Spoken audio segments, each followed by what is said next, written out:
देखो मेरे भाई लोग, पिछले क्लास में बायोलॉजी का हम लोग कोशिका विज्ञान का सिद्धांत सेट पढ़ रहे थे। तो कोशिका विज्ञान का सिद्धांत में दो व्यक्ति को बारे में पढ़ लिए थे। पहला पढ़े थे बाबू डुरचेट और दूसरा पढ़े थे तुम्हारा स्लाइडेन एमन स्वान। कोशिका सिद्धांत का पिता बाबू स्लाइडेन एमन स्वान को कहा जाता है। और तुम्हारा ये सबसे पहले ये ने बताया था कि जितने भी सजीव हैं सब बाबू क्या बने हैं, सेल और उसके प्रोडक्ट से मिलके बने हुए हैं। लेकिन बाबू एक व्यक्ति तुम्हारा इसमें और आया, उसने कहा, इसका नाम था बाबू रुडोल्फ विर्चो। क्या नाम था इसका बाबू? Rudolf Virchow. क्या नाम था बाबू इसका? रुडोल्फ विर्चो नाम था, ठीक है ना। इसने बाबू सर्च किया 1855 ईस्वी का बात चल रहा है, 24/39 1855 ईस्वी, ठीक है। उसने बाबू क्या किया, इसने खोज किया एगो, उसने बाबू एक, क्योंकि लैटिन भाषा का प्रयोग होता था, उसने लैटिन भाषा में बोला ओमनी सेलुला ई सेलुला ओमनी सेलुला ई सेलुला। अब देखो ये लैटिन भाषा के शब्द हैं। इसने बाबू किसने कहा, ये तुम्हारा कहा रुडोल्फ विर्चो ने कहा ओमनी सेलुला ए सेलुला। तो बाबू इसका अर्थ तो मुझको मालूम ही नहीं है। तो लैटिन भाषा में ई का मतलब होता है टू। क्या होता है? टू। ओमनी माने होता है बाबू पहले से, पूर्ववर्ती, यानी पहले से पूर्ववर्ती, ठीक है। और सेलुला माने क्या होता है? सेल। ये माने बाबू क्या हो जाएगा? सेल हो जाएगा। तो रुडोल्फ विर्चो ने कहा कि ओमनी सेलुला ए सेलुला, इसका अर्थ बाबू क्या होता है कि जो भी कोई भी सेल होता है ना, वो अपने पूर्ववर्ती सेल से मिलकर बना होता है। यानी बाबू मानो कि कोई सेल बन के तैयार हो गया, ठीक है। जैसे बाबू माँ के घर में बनने वाला पहला सेल जायगोट होता है, हम मानते हैं बाबू जायगोट है ये। तो बाबू इसी में क्या होगा, एक प्रक्रिया होता है सेल डिवीजन। तुमको पढ़ाया जाएगा सेल डिवीजन के 5 प्रक्रिया होते हैं, मियोसिस, मेटोसिस, एनाफेज, टेलोफेज, सब तुमको पढ़ाया जाएगा, ठीक है ना। इसकी टेंशन नहीं लो, ये बाबू लास्ट प्रक्रिया है, लास्ट जब हो जाएंगे हम लोग तब पढ़ेंगे इसको। तो बाबू इसने क्या कहा, रुडोल्फ विर्चो ने कहा कि ओमनी सेलुला ए सेलुला, ठीक है ना। जितने वजह से माँ के घर में बनने वाला पहला सेल को बाबू बोलते हैं जायगोट। तो जायगोट है माने हम लोग जायगोट है। तो कुछ समय के बाद इसमें बाबू क्या हो जाएगा, कोशिका विभाजन होगा। जैसे ही कोशिका विभाजन होगा बाबू, ये बाबू 2 भागों में बट जाएगा, 2 को बाबू बना लेगा अपने जैसे। तो बाबू इसमें कैसा गुण है, इसी वाला गुण है ना, इसमें ऐसा वाला गुण है ना, ये बाबू टूट के बनेगा। तो इसमें बाबू कैसा गुण आएगा, ऐसा जैसा गुण होगा कि नहीं होगा, बोलो। जैसे हम माँ बाप के संतान है, तो माँ बाप में मेरा कुछ मिलता है कि नहीं मिलता है। नाक बाबू पापा की तरह होगा, मम्मी की तरह बाबू गाल हो जाएगा, कपार हो जाएगा, कैसे कुछ न कुछ बाबू अंश मिलते रहता है। तो यही चीज तुम्हारा बाबू हो गया। तो यही तुम्हारा रुडोल्फ विर्चो ने कहा कि ओमनी सेलुला ए सेलुला, यानी बाबू कोई भी जो सेल बनता है वो अपने पूर्ववर्ती सेल से मिलके बना होता है। आया बात समझ में आया? अब देखो बाबू क्या हो गया। तो यही बात हुआ, बोला है कि कोई भी सेल, ये बोला बाबू कोई भी सेल अपने पूर्ववर्ती सेल से मिलकर बना होता है, पूर्ववर्ती सेल से मिलकर बना होता है, मिलकर बना होता है, ठीक है बाबू, ठीक है ना। आप देखो बाबू, आप जो तुम्हारा बताते तुमको कि बाबू बोलेगा, कहीं जाएगा कोई पूछेगा कि सर जी तुमको क्या पढ़ा रहे हैं, तो बोलेगा बाबू सेल पढ़ के आ रहे हैं, ठीक है। तो बाबू पहला आदमी जो बड़े लोग जो होते हैं तो बोलते हैं सेल किसे कहते हैं बताओ। तो बोलेगा सर इतना चीज तो पढ़ाए, आज सेल किसे कहते हैं अभी तक नहीं पढ़ाए, है कि नहीं है। तो कोई तुमसे ये पूछे कि सेल किसे कहते हैं तो क्या बोलोगे बाबू? देखो बाबू सेल क्या है, देखो पहले आप देखो तुम, तो बाबू सेल है, पहले बाबू एक सेल है, तो बाबू धीरे धीरे सेल का समूह बनता है, बहुत सारे बाबू सेल मिलके बन गया। बोलो बना कि नहीं बना, बहुत सारे सेल बना कि नहीं बना, बोलो। तो तुम्हारा बाबू ये हो गया सेल। और सेल का समूह का बाबू क्या करते हैं हम लोग, टिश्यू, उत्तक। ये उत्तक बाबू मिलता है तो क्या बनते हैं, उसको ऑर्गन बोलते हैं। क्या बोलते हैं बाबू? ऑर्गन। ये अंग हो गया, इंग्लिश में बोलते हैं हिंदी में। बहुत सारे टिश्यू बाबू मिलते हैं तो क्या बनता है, अंग। अब बहुत सारे अंग बनता है तो बाबू क्या होता है तुम्हारा ना शरीर कैसे बन जाएगा, ऑर्गन सिस्टम। जैसे बाबू जो फेफड़ा है, तो बाबू फेफड़ा में क्या होता है तुम्हारा, नाक, ग्लास नली होता है, विंड पाइप होता है, ट्रेकिया होता है, ब्रोंकी होता है, ब्रोंकियोलोसिस होता है, एलओबी होता है। फिर बाबू डायफ्रामा होता है, लंग्स होता है, लंग्स में बाबू प्लेरो होते हैं, जिसके जो बाहर से बाबू लेयर होते हैं उसको प्लेरो बोला जाता है। पैराइटल होते हैं, तो बाबू फेफड़े के पार्ट्स हैं। तो बाबू इतने चीज तुम पढ़ोगे तो फेफड़ा बाबू इतना चीज है। तो बाबू हम ये कहेंगे ना कि जो बाबू ऑर्गन है तुम्हारा, तो ऑर्गन से बाबू तुम्हारा क्या बनता है, ऑर्गन सिस्टम बनता है। एक एक सिस्टम बाबू बनकर तैयार हो गया।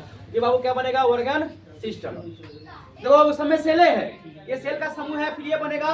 तो ये तुम्हारा देखो इसमें भी तो सेले है, और ये तो बाबू सेले से मिलकर बना हुआ है ना।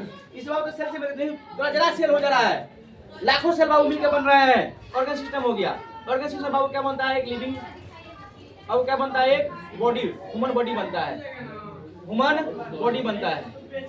ठीक है बाबू, एक बॉडी बनता है, लिविंग बॉडी बाबू से बोलो, लिविंग बॉडी बनता है, लिविंग बॉडी बाबू बन जाता है। तो इस लिविंग बॉडी में बाबू सब कुछ में क्या है, क्या बाबू कहां से शुरू हुआ है सब कुछ, अरे कहीं ना कहीं सब बाबू सेल ना है। तो cell is the basic structure unit of living thing, living body.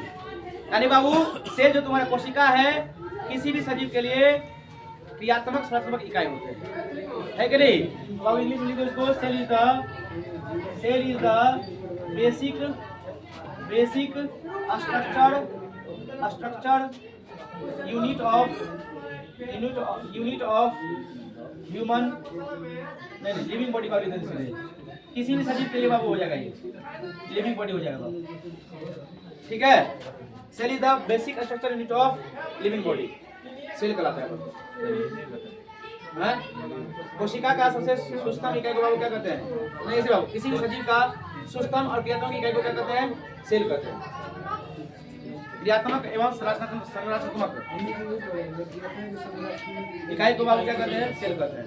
तो बाबू अभी याद है तुमको, याद करवा दिया, देखो कोई भी चीज नहीं छोड़ेंगे तुमको, तुम्हारे हमारे एक चीज पे फोकस रहता है कि तुम्हारे एक एक चीज तुमको क्लियर किए जाएंगे।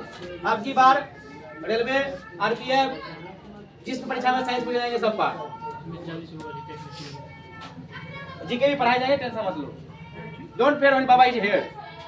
हम है, मेरे को विश्वास है, तो सारी चीज संभव है। बांसडी का एकमात्र कोचिंग जिसे सिखाया जाता है, लिखवाया नहीं जाता है। देखो बाबू, यहाँ देखो मेरे भाई, अब देखो बाबू कुछ बेसिक बात है, जानो थोड़ा सा। पहला क्वेश्चन पूरा पूछता है दुनिया का या ब्रह्मांड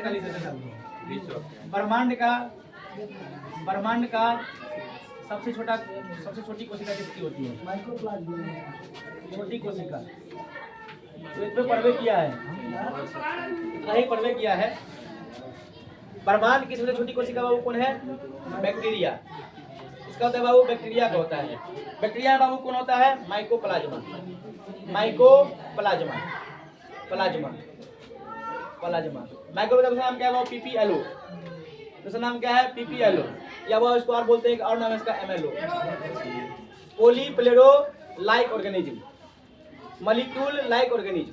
ठीक है, लिख देगा फुल फॉर्म, तो इसका फुल फॉर्म होता है पॉलीप्लेरो लाइक ऑर्गेनिज्म, ऑर्गेनिज्म, ऑर्गेनिज्म। ठीक है, तो देखो माइकोप्लाज्मा का नाम बाबू क्या है, पॉलीप्लेरो लाइक ऑर्गेनिज्म, ये अन्य नाम है। बैक्टीरिया बाबू, बैक्टीरिया कौन बैक्टीरिया सबसे छोटा है, माइकोप्लाज्मा सबसे छोटा है। समझ आ रहा है मेरे भाई, हाँ सबसे छोटा बाबू कौन है, माइकोप्लाज्मा। ये बाबू इसको 1 माइक्रोमीटर से भी छोटा होता है, ये 1 माइक्रोमीटर से भी छोटा होता है। इसको लगन आंखें से दिखाई नहीं पड़ सकता है। ठीक है, वो तुम्हारा बाबू क्या होता है, 1 माइक्रोमीटर से भी छोटा होता है। समझ आ गया बाबू। अरे 20 में का परमाणु 20 में नहीं आता है क्या, परमाणु में टूट होता है, तो 20 क्या हो जाएगा यहाँ। हाँ क्या बढ़िया सुने, 20 सबसे बड़ा कोशिका पूछा सर। अरे भाई पहले छोटा पर तो बड़ों में पढ़ेंगे, तो भी पूरा पांडे जी वाला बात बोल देता है, और छोटा लिखे तो बड़का नहीं लिखेंगे, हो जाता है। तो दूसरा देखो बाबू, ब्रह्मांड की सबसे बड़ी कोशिका, ब्रह्मांड की सबसे बड़ी कोशिका, ब्रह्मांड की सबसे बड़ी कोशिका, तो बाबू क्या हो जाएगा, शुतुरमुर्कांडा, शुतुरमुर्कांडा, कांडा। ठीक है बाबू, ये हमारे ब्रह्मांड की सबसे बड़ी कोशिका होती है बाबू, शुतुरमुर्ग का अंडा। अब देखो बाबू तीसरा देखो, हाँ माइक्रोप्लेट में क्या होता है? 1 माइक्रोमीटर से भी बाबू कम होता है।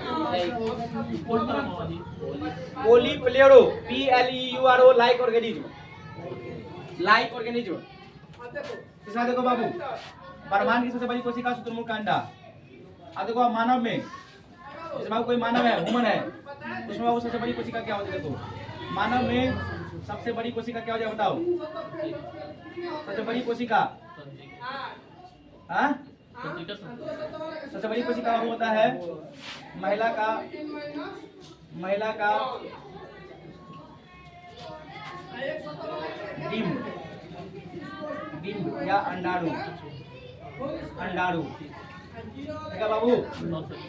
इसको जो हमारे जो बाबू प्रजनन अंग होता है उसको गैमेट बोला जाता है। सबसे छोटी कोशिका, सबसे छोटी कोशिका, हाँ पुरुष का शुक्राणु, पुरुष का शुक्राणु। सबसे लंबी कोशिका बोलेगा, सबसे लंबी कोशिका देखो मानव में है, ये मानव में सबसे लंबी कोशिका, मानव में सबसे लंबी कोशिका ये तुम्हारा बाबू क्या हो जाएगा? न्यूरॉन, तंत्रिका तंत्र जिसको बोलते हो, न्यूरॉन। सबसे लंबी बोलेगा तो न्यूरॉन होगा, ठीक है। तो सबसे लंबी बाबू कौन हो जाएगा? न्यूरॉन हो जाएगा। चौथा देखो, तीसरा बाबू हो गया, चौथा देखिए। अब देखो खून की कोशिका में बोलेगा सबसे बड़ा कौन है? खून की कोशिका में, खून की कोशिका सबसे बड़ी कौन हो जाएगा? तो बाद खून की कोशिका में बाबू क्या सबसे बड़ी होती है? सबसे बड़ी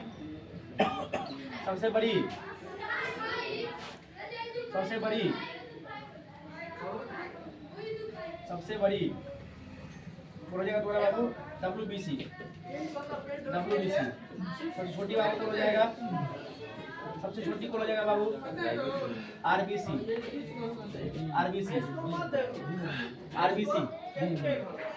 कह जाएगा बाबू? RBC हो जाएगा, ठीक है बाबू, RBC हो जाएगा, ठीक है ना। अब देखो बाबू बोलेगा शुक्राणु बड़ा है कि RBC छोटा है? दोनों में से कौन बड़ा है? तो RBC बाबू ओवरऑल सबसे छोटा होता है। सबसे तो शुक्राणु से भी छोटा कौन है? RBC है, ठीक है समझेंगे ना बाबू। ये सेकंड बाबू सबसे छोटा है ओवरऑल में, सेकंड सबसे छोटा ओवरऑल बाबू क्या है? सेकंड सबसे छोटा तुम्हारा क्या है? ये है पुरुष शुक्राणु।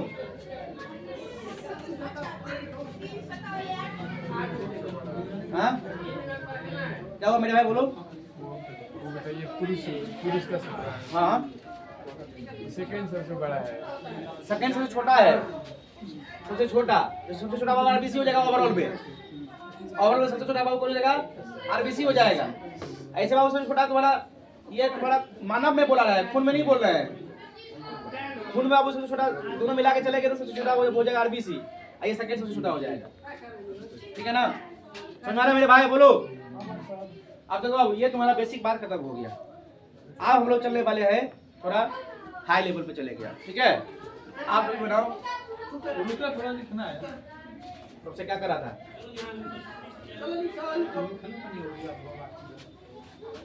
अब देखो आप पढ़ेंगे हम लोग प्रोटोप्लाज्म। इसको हिंदी में क्या बोलते हैं यार? जीव द्रव्य बोलते हैं शायद, जीव द्रव्य। आप चालू हो गया कोशिका।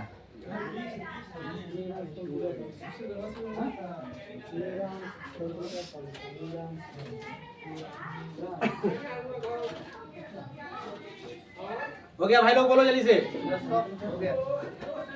तो बाबू जी जरा क्या होता है? मान लेते बाबू ये कोशिका है, क्या है तुम्हारा? कोशिका। मान ले बाबू कोशिका है, तो इस कोशिका के बाहर बाबू एक झिल्ली लगी होती है, इसका नाम है बाबू कोशिका झिल्ली। क्या नाम है इसका? कोशिका झिल्ली, ठीक है बाबू। ये तुम्हारा बाबू क्या है? सेल मेम्ब्रेन इंग्लिश में बोलते हैं। इंग्लिश बाबू टर्म लिखवाएंगे तुमको, कोई चीज बाबू इंग्लिश में ही आ जाता है। कोशिका झिल्ली कहते हैं उसको। क्या कहते हैं बाबू? कोशिका झिल्ली कहते हैं। आप देखो मेरे भाई, ये तुम्हारा कोशिका झिल्ली है, और कोशिका के झिल्ली के अंदर जितना चीज तुम्हारा है ना, सारे को बाबू क्या बोलते हैं? वो लोग जीव द्रव्य बोलते हैं।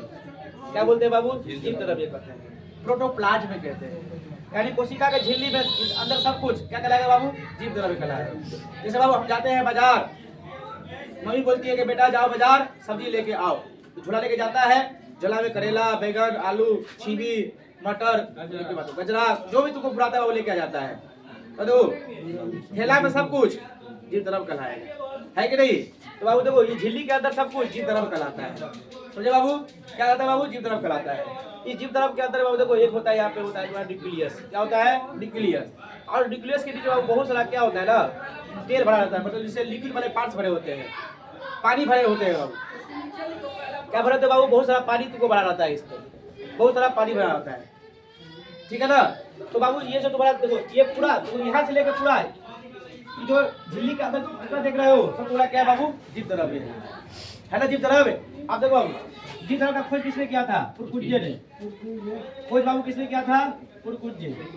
पुरकुज्जे खोज किया था बाबू?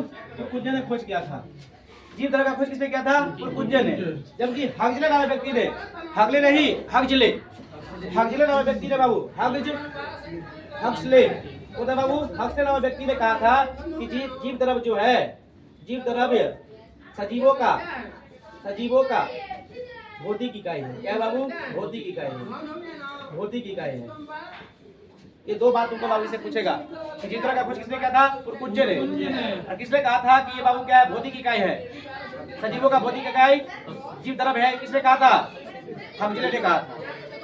किसने कहा था बाबू? हक्सले ने। अब देखो बाबू, अब ये तुम्हारा बाबू हो गया बात, ये तुम्हारा बाबू हो गया कोशिका के अंदर जितने बाबू झिल्ली के अंदर तुम्हारा दिखाई पड़ रहा है सब जीव द्रव्य है। तो अब देखो, इसमें दो पार्ट्स होंगे। इसमें बाबू तुम्हारा माइटोकॉन्ड्रिया भी होता है, राइबोसोम भी होता है, न्यूक्लियस तो बाबू यहाँ पे है तुम्हारा। ये बाबू तुम्हारा क्या होता है? वेसिकल्स भी होता है तुम्हारा बाबू। माइक्रोब बॉडी भी जो होते हैं थोड़ा कुछ तो इसमें। फिर तुम्हारा बाबू क्या होता है? एंडोप्लाज्मिक रेटिकुलम होते हैं, समझे कि नहीं? बहुत सारे पार्ट्स इसमें बाबू भरे रहते हैं। जब आप बहुत सारे पार्ट्स इसमें भरे होते हैं तो बताओ क्या दो चीज इसमें हुआ ना बाबू? पानी भी भरा हुआ है, तुम्हारा दो चीज दिखाई पड़ रहा है बाबू इसमें। एक तो तुम्हारा जीव द्रव्य बाबू देखो, एक लिक्विड वाले पार्ट दिखाई पड़ रहे हैं, एक तुम्हारा सॉलिड वाले पार्ट दिखाई पड़ रहे हैं। पड़ रहे कि नहीं पड़ रहे? बोलो, पड़ रहे ना? देखो इसीलिए तुम्हारा जो तुम्हारा ये जीव द्रव्य है वो दो प्रकार के होते हैं। एक बाबू होता है लिक्विड वाले पार्ट, एक होते हैं तुम्हारे लिक्विड वाले पार्ट, एक होते हैं तुम्हारे बाबू सॉलिड वाले पार्ट, ठीक है? क्या होते हैं बाबू? सॉलिड वाले पार्ट होते हैं। एक लिक्विड वाले पार्ट है, एक सॉलिड वाले पार्ट है। आप देखो मेरे भाई क्या फर्क पड़ता है दोनों में। आप देखो, ए भाई देखो जरा, लिक्विड वाले पार्ट को बाबू हम लोग बोलते हैं, लिक्विड वाले पार्ट को क्या बोलते हैं? साइटोप्लाज्म। क्या कहते हैं? साइटोप्लाज्म बोलते हैं। इसको हिंदी में कोशिका द्रव्य कहा जाता है। क्या कहते हैं बाबू? कोशिका द्रव्य। यानी जो बाबू प्रोटोप्लाज्म जो कोशिका में लिक्विड वाले पार्ट होते हैं उसे बाबू हम लोग कहते हैं साइटोप्लाज्म, हिंदी में कहते हैं कोशिका द्रव्य कहते हैं। लेकिन बाबू सॉलिड वाले पार्ट को क्या कहते हैं हम लोग? Cell organelle. क्या बोलते हैं? सेल ऑर्गेनेली, ऑर्गेनेली बोलते हैं। हिंदी में बोलते हैं बाबू कोशिकांग। क्या बोलते हैं बाबू? कोशिकांग। क्या बोलते हैं? कोशिकांग। जैसे बाबू तुम्हारा भी बता रहे थे माइटोकॉन्ड्रिया हो गया, ये ठोस भाग है, ये कोशिका का ठोस भाग है, तो माइटोकॉन्ड्रिया हो गया। अब सबको बाबू एकदम व्याख्या करके पढ़ेंगे, माइटोकॉन्ड्रिया को खोल के पढ़ाएंगे तुमको, पूरा इसका रस निकाल देंगे। माइटोकॉन्ड्रिया सब पढ़ाया जाएगा तुमको, माइटोकॉन्ड्रिया। फिर तुम्हारा राइबोसोम, राइबोसोम, ठीक है? फिर तुम्हारा बाबू हो जाएगा, समझ आ रहे बाबू? ER एंडोप्लाज्मिक रेटिकुलम, इस बाबू ठोस भाग है। न्यूक्लियस, सारे बाबू पार्ट को पढ़ाए जाएंगे, समझे कि नहीं? इस बाबू तुम्हारा ठोस भाग हो गए, रसधानी हो गया तुम्हारा। फिर तुम्हारा बाबू हो जाएगा राइबोसोम, लाइसोसोम, लाइसोसोम। क्या के बारे में पढ़े तो करना। अरे यार पता नहीं यार, रोज का मतलब देखो बाबू, तो ये थोड़ा प्रोटोप्लाज्म को बड़े होते हैं। एक होते हैं बाबू लिक्विड वाले पार्ट, दूसरा होते हैं बाबू सॉलिड वाले पार्ट। सॉलिड वाले पार्ट को बाबू क्या कहते हैं हम लोग? कोशिकांग कहते हैं। जो बाबू ठोस पार्ट होते हैं, तो माइटोकॉन्ड्रिया ठोस है कि नहीं बोलो? क्योंकि बाबू लिक्विड वाले पार्ट में बाबू क्या होते हैं? जो द्रव वाला पार्ट होता है, जो भरा हुआ द्रव है इसमें, तो बाबू क्या होते हैं इसमें? ये तुम्हारे द्रव वाला पार्ट को बाबू लिक्विड वाले पार्ट बोला जाता है, जो कोशिका द्रव्य कहते हैं, ठीक है? अब देखो कोशिका द्रव्य, जहाँ जहाँ तुमको प्लाज्म लिखा मिलेगा, आज के बाद जितना जगह तुमको बायोलॉजी और प्लाज्म बताएंगे, सारे से बाबू क्या है? लिक्विड है। और साइटो का मतलब बाबू थोड़ा क्या हो जाएगा? कोशिका हो जाएगा। ठीक है, तो आज का इतना ही, मिलते हैं अगले क्लास में। बहुत बहुत धन्यवाद।